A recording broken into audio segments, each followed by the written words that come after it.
السلام علیکم۔ میزبان حیا جاوید کے ساتھ آپ دیکھ رہے ہیں کشمیر آن لائن۔ 26 اگست 2024 عیسوی بمطابق 20 سفر المظفر 1446 ہجری بروز سوموار۔ ڈالتے ہیں آج کے خبر نام پہ ایک نظر۔ کوئی کتنا بھی زور لگائیں، جموں کشمیر کو خصوصی درجہ دینے والی دفعہ کو بحال نہیں کیا جائے گا۔ دفعہ 370 کی جموں کشمیر میں اب یا کبھی کوئی جگہ نہیں۔ نکسلواد پر آخری حملہ کرنے کا وقت آ گیا۔ مارچ 2026 تک ملک اس سے مکمل طور پر آزاد ہوگا: امت شاہ۔ جموں کشمیر میں ترقی بغیر کسی تفریق کے ہوئی پتھراؤ ہڑتال، تعلیمی اداروں کی بندش کا دور گیا۔ نئی حکومت کا اگر ایجنڈا جموں کشمیر میں امن، ترقی اور خوشحالی ہے تو انہیں مکمل تعاون دیا جائے گا۔ سرحدوں پر دراندازی کی کوششیں جاری۔ ملیٹنٹ پاکستانی فوج اور ISI کے تربیت یافتہ جو لوگ آئینی عہدوں پر فائز ہے انہیں دفعہ 370 کو لے کر مناسب سوچ وچار کے بعد بیان دینا چاہیے: لیفٹننٹ گورنر منوج سنہا۔ جموں کشمیر ایک مدعا ہے، 370 جموں کشمیر اور ملک کے درمیان ایک پل ہے۔ مرکزی سرکار نے وہ پل توڑ دیا۔ اس کا حل اس ملک کے آئین کے مطابق نکالنا چاہیے۔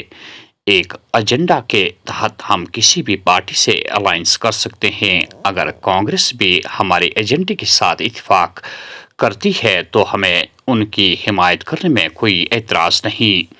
جماعت اسلامی سے پابندی اٹھانی چاہیے اور انہیں انتخابات میں حصہ لینے کا موقع فراہم کرنا چاہیے: PDP صدر محبوبہ مفتی کا بیان۔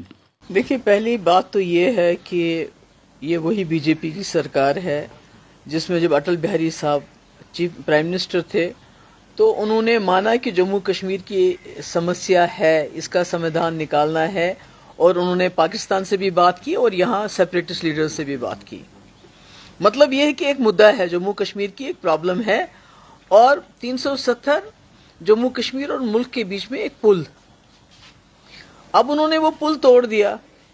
انہوں نے خود دیکھا کہ کیا مطلب معاملات ہو گئے یہاں پر۔ پارلیمنٹ الیکشن میں انہوں نے دیکھا کس طرح نارتھ کشمیر میں لوگوں نے پہلے بھی سینٹیمنٹ کے اوپر ووٹ ڈالے، جو وہ سوچتے تھے شاید ختم ہو گیا۔ تو مجھے لگتا ہے کہ ان لوگوں نے ان کو جواب دیا ہے کہ مسئلہ کشمیر ہے، اور 370 کو ختم کرنے سے وہ اور کمپلیکیٹڈ ہو گیا ہے۔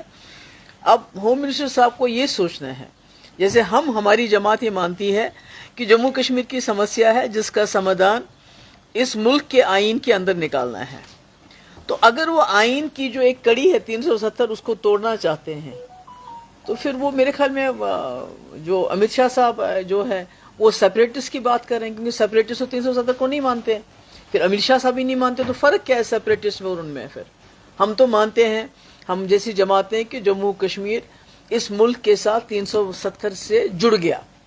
سیپریٹسٹ کہتے ہیں نہیں جڑا ہے، کوئی 370 ہم نہیں مانتے۔ تو امت شاہ صاحب بھی وہی بات کہہ رہے ہیں، اس کا مطلب وہ وہی بات کہنا چاہتے ہیں، اسی بات پہ یقین کرنا چاہتے ہیں جو سیپریٹسٹ کہتے ہیں کہ کوئی نہیں ہے، کوئی جڑاؤ ہی نہیں ہوا ہے۔ میں نے کہا کہ ہم نے جب بھی کہ PDP نے کبھی بھی الائنس کی ہے کانگریس کے ساتھ، کامن منیمم پروگرام، BJP سرکار کے ساتھ ایجنڈا آف الائنس، تو ہماری پارٹی کا موقف ہے جب بھی ہم کسی جماعت کے ساتھ جاتے ہیں تو ہم باضابطہ ایک ایجنڈا ہوتا ہے ہمارا کہ ہم نے آپس میں کیا کیا کرنا ہے، ہماری پریورٹیز کیا رہیں گی، ہم نے کیا کرنا ہے۔ جیسے پچھلا جب 2002 میں تو پوٹا ہم نے کہا ختم کریں گے، جس کے لیے کانگریس ایگری کر گئی، ڈائلاگ کے لیے ایگری کر گئی، ریکنسیلیشن کے۔ اسی طرح آج بھی ہمارا ایک ایجنڈا ہے، جب ہم کسی جماعت کے ساتھ بات کریں گے تو اس میں ایجنڈا ہمارا ڈسکس، سیٹ شیئرنگ بات کی بات ہے۔